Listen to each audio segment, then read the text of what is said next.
Hi everybody, I welcome you all to the another edition, and today we have Naman Kandoi sir from Mayur School Jaipur. Welcome you sir. Thank you. Happy to be here. So this podcast is regarding the summer camp which we are doing. Yeah. So let's start from there. What is summer camp for you? So summer camp, like when I was a kid, I remember participating in a few.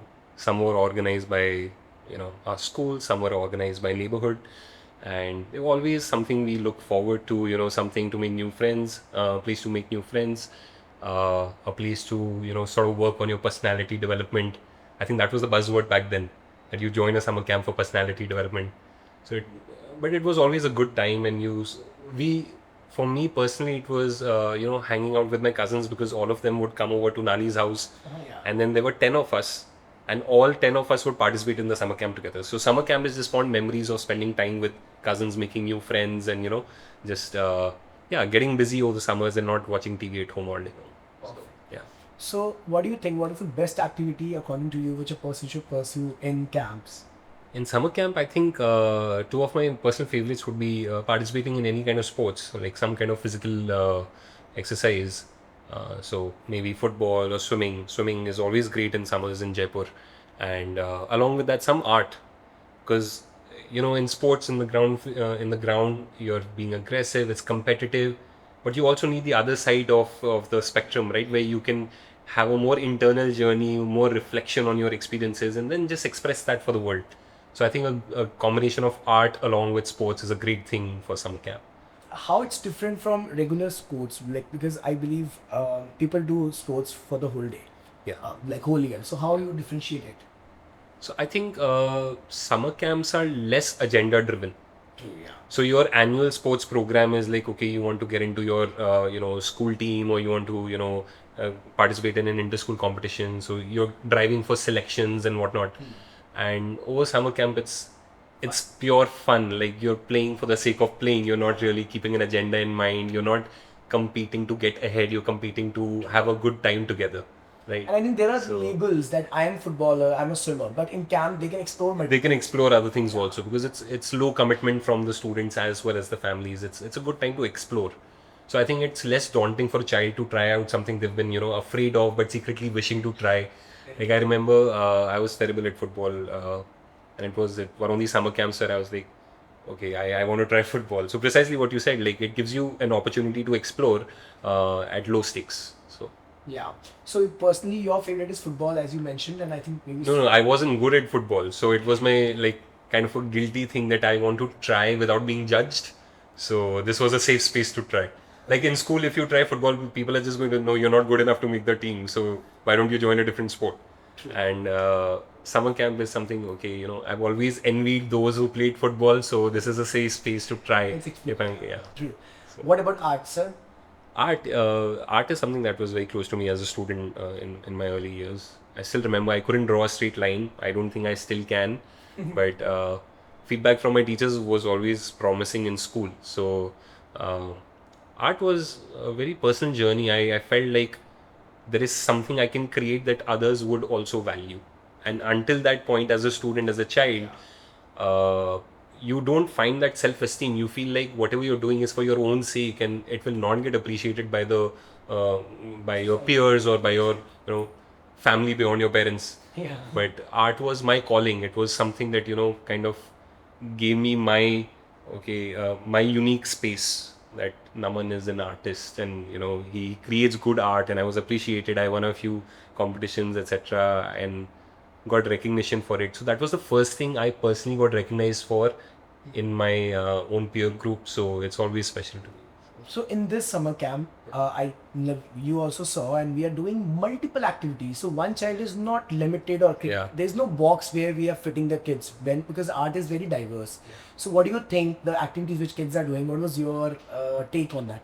I mean, I've been talking to the students, and it's quite refreshing. Some of them have been writing illustrated stories, and some of them are enacting, planning for like a movie script or something. Some of them are doing conventional fine arts, painting and drawing skills.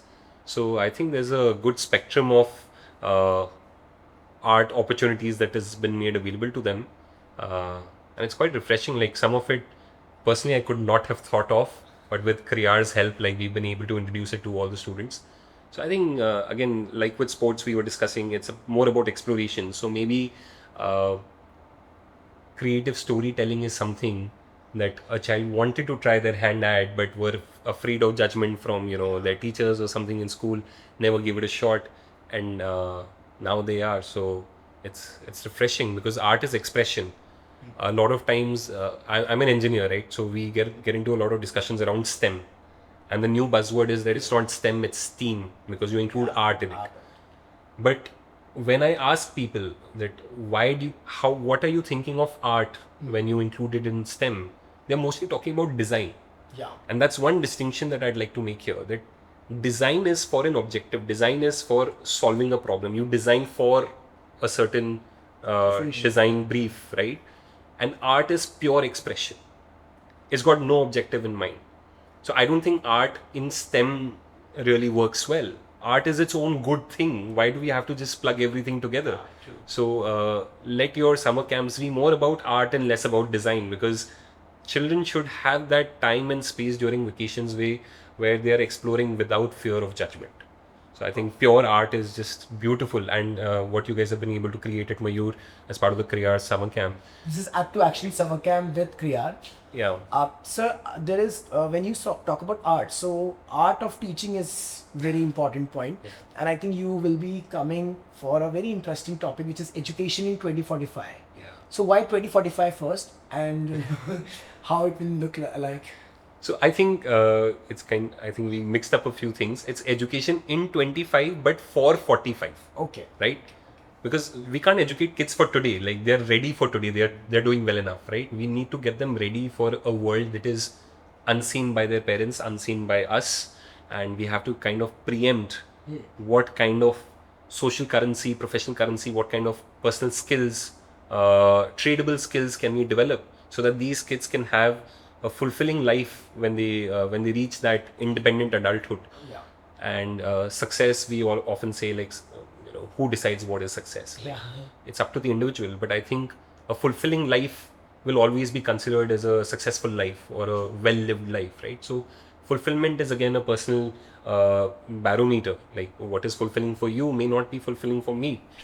But self-esteem is something that we have kind of recognized in our school, that if you can carry high self-esteem as an individual, you'll see your life as a fulfilling experience. Very true. Yeah. So we are kind of working towards setting those standards where more than marks, more than specific careers or that amazing Ivy League university. By the way, half the students from Ivy Leagues are now coming back and joining local universities in India, national universities in India, because all the turmoil, geopolitics is changing. So things around the world will change. So you can never say that this will guarantee fulfillment in life.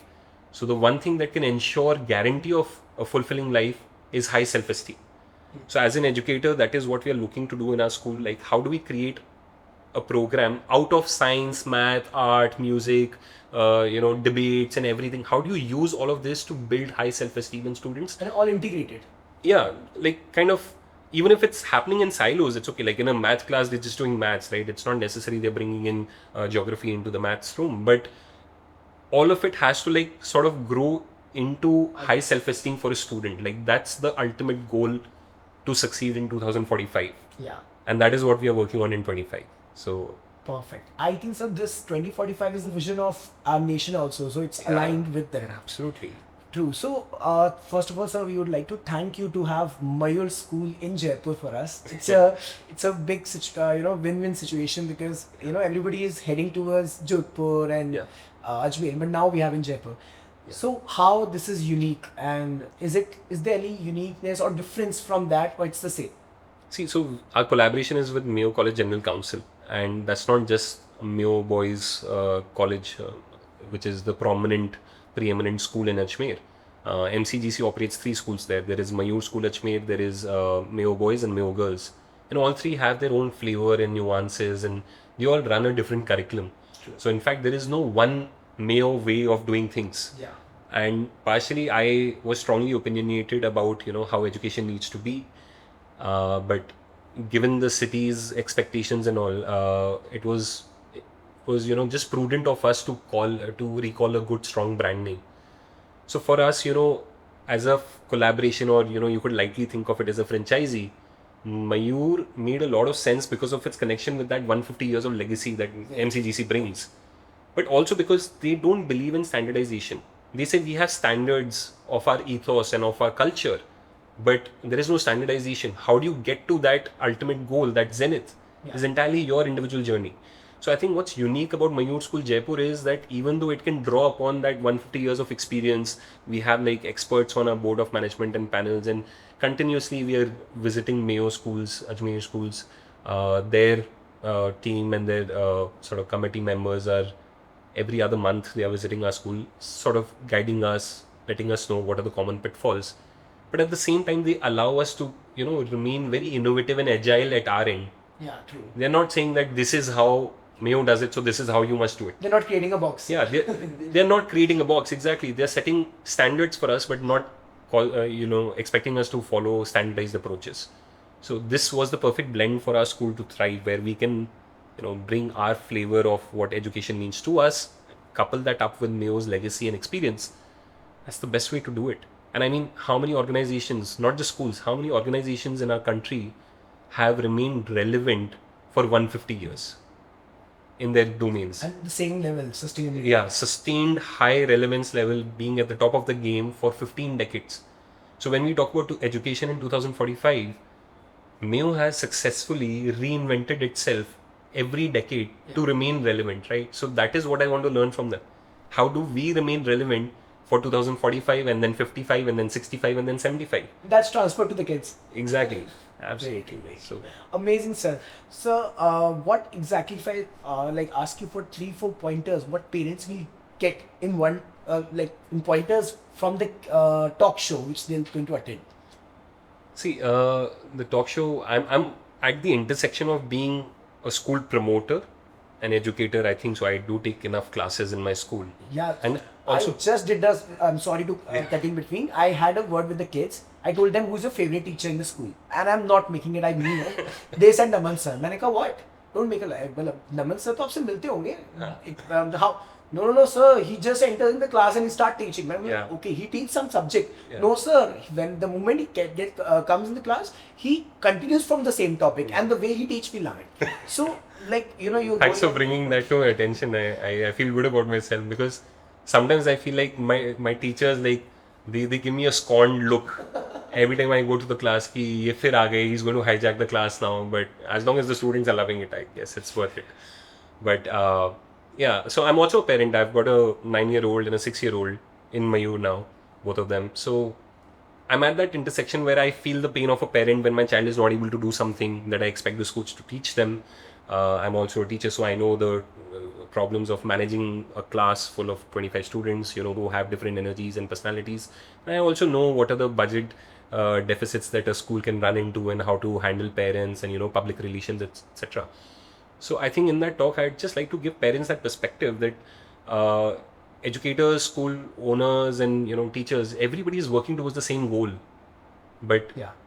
it may feel like we're pulling the child apart, but our essence is that we are all working to make that child thrive in their future, in their adulthood. And just want to talk to parents very candidly what it means to educate a child in this generation. Yeah.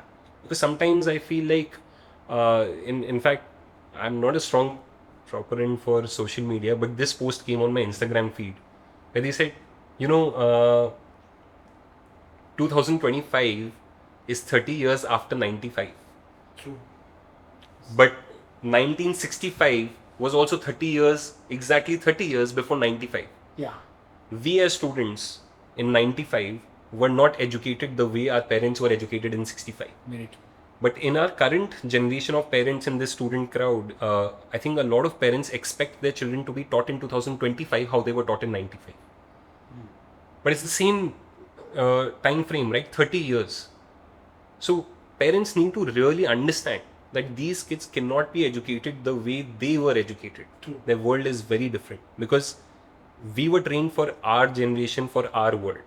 These kids need to be trained for their future generation, their future world. And we must eat a humble pie that we don't really know what that looks like, right? Yeah. True. So demanding things, what was successful like 10 years back, demanding the same things for this generation is entirely unfair. Not just from the school, it's unfair for the child, because they are the ones who are going to sort of feel left out of this whole movement towards technological disruption and us change in the fabric of society, what keeps us together. Today you're not kept together by your familial bonds, you're kept together by your the narratives you build around your groups and around your social networks.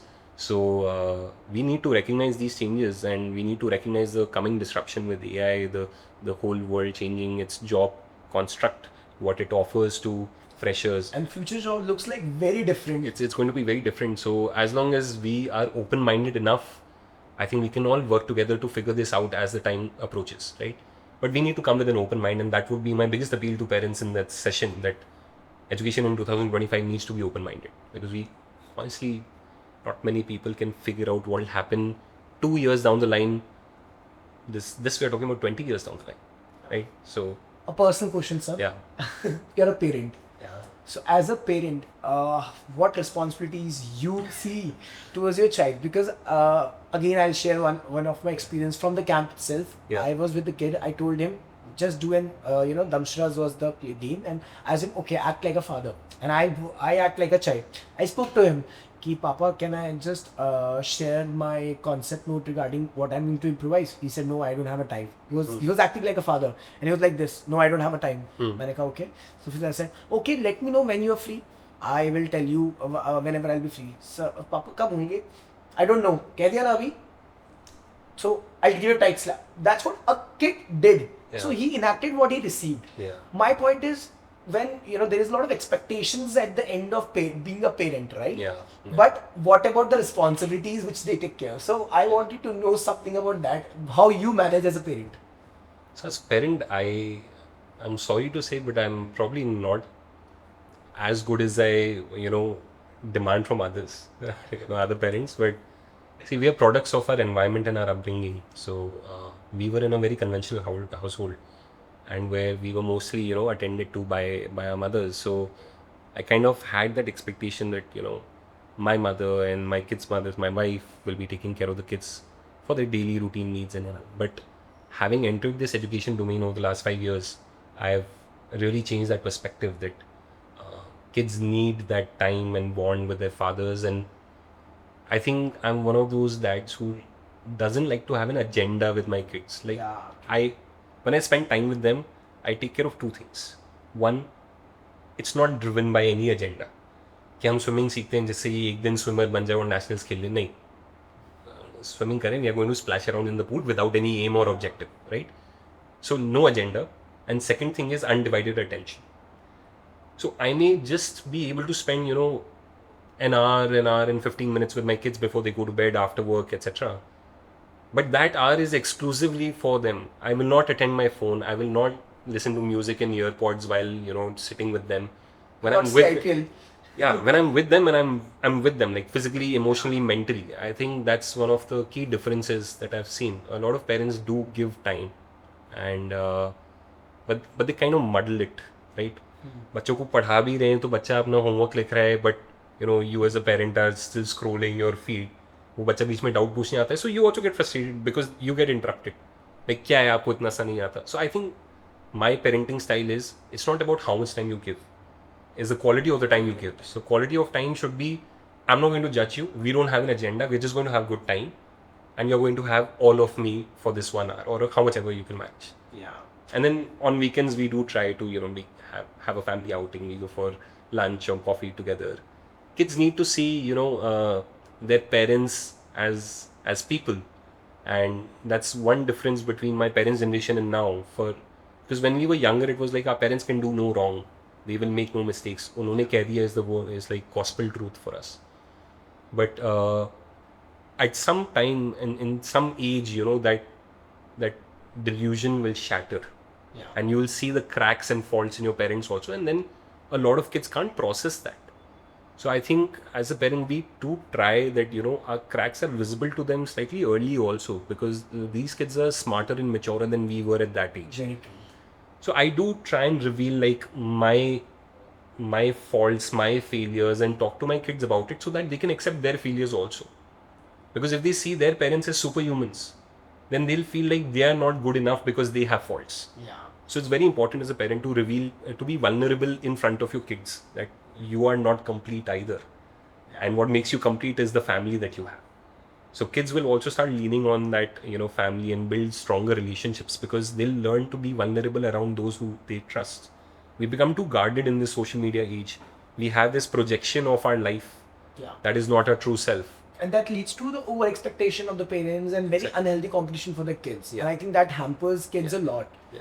So, sir, what do you think about because in psychology, most of the things come lensed on in your childhood traumas and, somewhere connected to that thing. What do you think about that? Because I think we are discussing on a very serious subject. Absolutely. I think childhood has a huge impact on how a person turns out to be. And school years, especially, when you're still like under the age of 16, I would say, you're still forming as a human being. So everything in your environment and your interactions, you absorb and it becomes part of your personality. So I've always said like, don't think of school years as, कि नहीं career बनाने या कुछ करने. College is for that. Higher education is for that. Like schooling and these years are for a life, right? How will your kids learn to enjoy their life? How will your kids learn to value their relationships? These questions are much more important than how well they are doing in subjects, etc. So it's a personal request to all parents, and it's difficult to live by this advice even as a parent in my own home, but we do try every time we recognize that okay, we are deviating from this. But childhood traumas can be long withstanding. They can sometimes persist for an entire lifetime. बच्चे अगर भगवान की दया से हमें मिले हैं and we are proud parents and we've been given this responsibility, then we must treat it with respect. We can't treat it lightly. We can't be careless with it. These are innocent lives that we are damaging if we are being careless with them. Or what we are giving to the society. We have to be very conscious about how we bring up our kids. And just one more thing, like I've seen some affluent families like being very boisterous कि हमारा बच्चा है कुछ भी कर सकता है, because don't give them a sense of entitlement. I think more than personal trauma, that is something that as kids get mature and they grow, they see the world. Sometimes with the right kind of education and peers, they're able to process it. There is help for that. But one thing I've seen that doesn't get help from either a therapist or from your peers is this sense of entitlement that children have started building. Yeah. There is an arrogance that नाराजगी है कुछ एक बच्चों के अंदर बहुत deep inside. Yeah, because they feel entitled to a good life, to better things, to bigger platforms. But that sense of entitlement has been given to them by their parents because of their carelessness. So I think we must be very mindful कि हमारे बच्चे, they don't become arrogant and entitled to a better life. They recognize the efforts it takes to build a good life. Because that is what's going to keep them going. Because I was doing like this kind of deep analysis on what the world economics will look like, and I got introduced to this idea of universal basic income. Scandinavian countries are trying, because with so much automation and robotics, slowly steadily it's going to be very pervasive in all facets of society. So uske baad, how do you find meaning in a life where you're not really expected to be productive, right? So in a world like that, there are going to be very different kinds of struggles and challenges, and people with self-esteem will survive, people with a sense of entitlement will not. So just going full circle, I think as parents, we just have to very carefully ensure that our children don't grow up to be entitled to everything in the world. They are not just machines of consumption.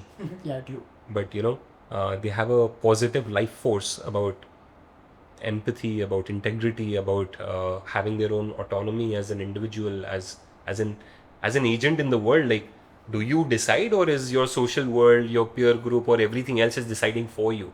Half the products we buy on Amazon are recommended to us. It's given. Right? By an algorithm. We talk about free will, like these are going to be the greater questions. So I think parenting is just going to get more and more challenging as we proceed. And one final thing I'd like to add: no matter what profession you have, no matter what business you have today, however, whatever scale that is, in your child's lifetime, that's going to require reinvention, a complete rethink of whatever business you have today, or whatever profession you have. Even if your child is in the same profession 20 years down the line, they're going to work in a very different environment, and their working style and ethics would be very different. So prepare them for that kind of, uncertainty, vulnerability, volatility in everything around them. Because if they're not prepared for that, they are going to face like more kind of, regressive thoughts in their minds. And mental health is very important. Again, for self-esteem, mental health is important. For mental health, prepare them, make them expect, certain challenges in their life. For that, we talk about this in Mayur all the time, give them empathy, give them integrity, give them the value of perseverance, and give them the value of autonomy. Give them these 4 things, their self-esteem will be intact and they will thrive. Yeah. So let's hope to do that together. Last section of the podcast, rapid fire round. Yeah. Okay. Education through theatre. What do you think? Exciting.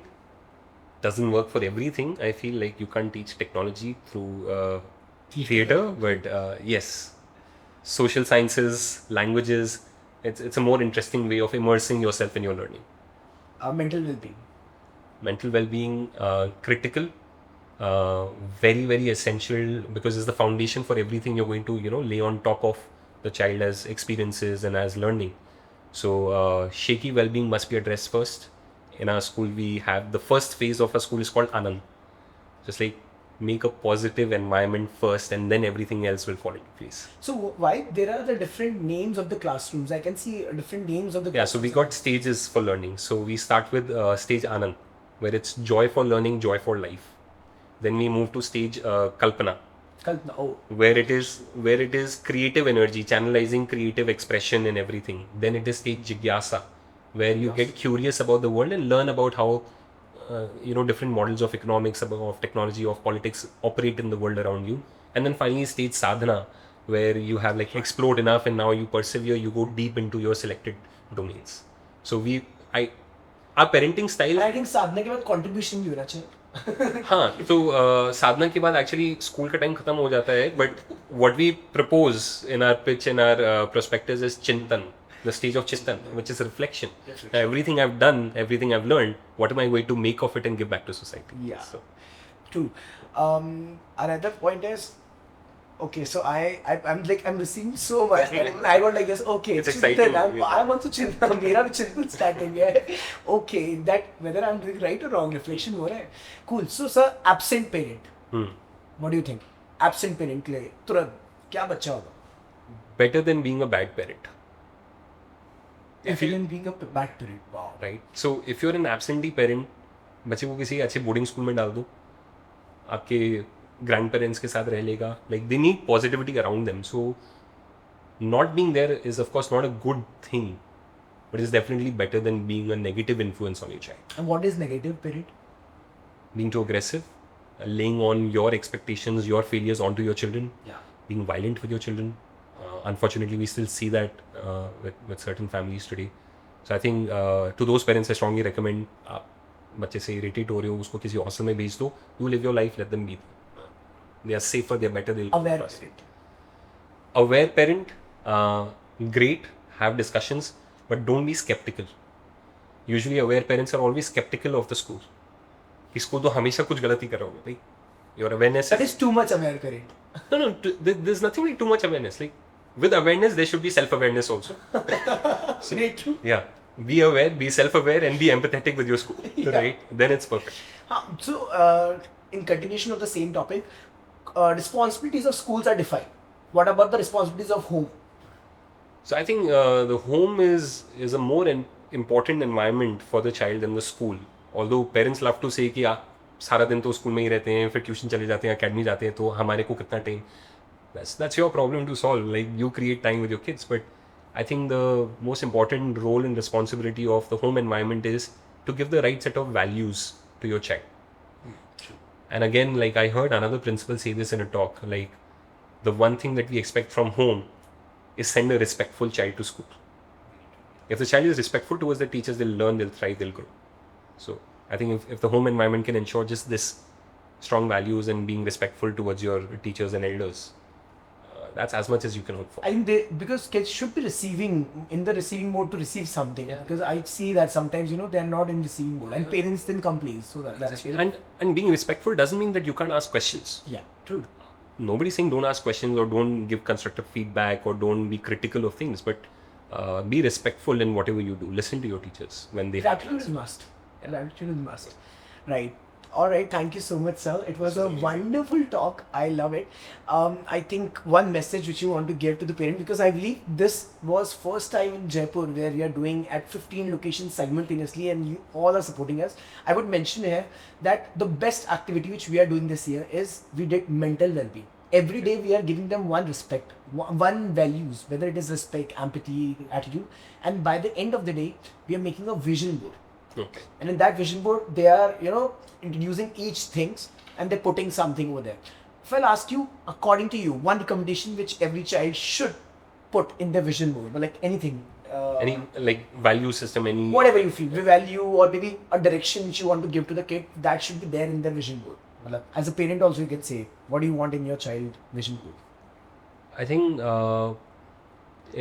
it's integrity towards the self rather than when we talk about integrity, a lot of people think it's integrity like honesty with others and honesty with those who you deal with. It's external integrity. I think we must first build an internal integrity, like towards your internal thought process towards you, because then you will be resilient enough कि कितना भी exposure आज की दुनिया में हो जाए, और exposure होता है, सोशल मीडिया पे होगा, यूट्यूब पे होगा, फिल्म्स में होगा, बातचीत में होगा. एक्सपोजर से रेजिलियंस बिल्ड करने के लिए इंटरनल इंटेग्रिटी चाहिए होती है. So I think integrity towards the self is something that we must talk more about. So if I give a word or if I articulate, so it's a promise to self. Yeah, you could say, and that's well That put. kid should do that. No? Yeah. Promise to self. Promise to self, yeah. And you can go against. See, a parent's or a family's job is to set boundaries for the children, right? Yeah. And the kid's job is to test those boundaries, right? So वो सब चलता रहेगा. But जो उसका internal promise है, promise to self है. If we can teach our kids कि जो आपने खुद से promise किया है, आप उस promise को कभी नहीं तोड़ोगे. Yeah, true. Then they are set. Then the world is, in their grips, and no amount of bad exposure, negative exposure will get to them, because they've made a promise to themselves, and they will always honor that promise.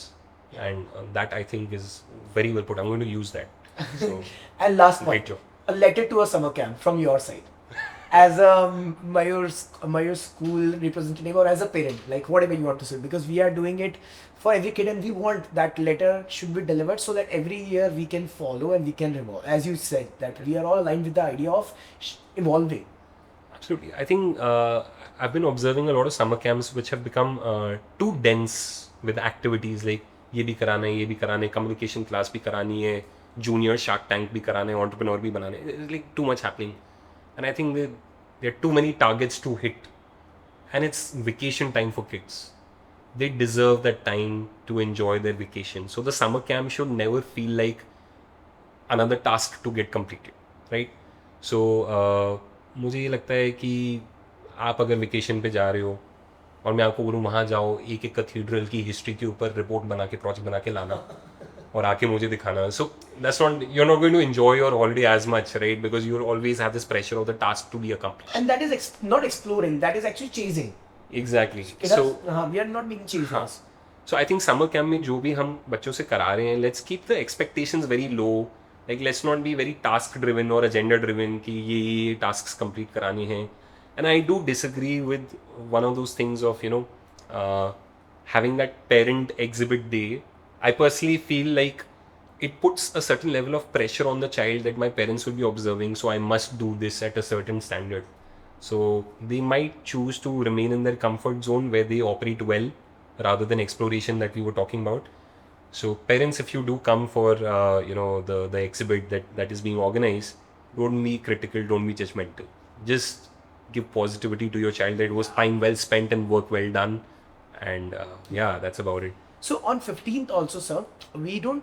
I that's a very strong message. I think every kid will not be there on the stage, as I said, that maybe they don't want to be. Exactly. They wanted to be in the exhibition hall just displaying their books. Yeah. And maybe they're not there to present it. They just want to display their books. So that should be fine enough. Yeah. And they're displaying the canvas. Okay, fine. You should interpret. Don't ask, what did you make? Come on. Yeah. So he didn't have any answer for that, so that's okay. Because that's his reflection and that is a moment of that day.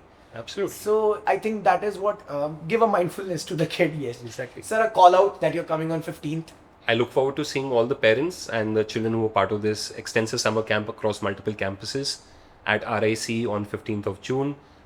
We hope to see some amazing artwork by students, some amazing displays, stage shows being organized by them. And we'll have a little session about education, maybe discuss parenting in today's time.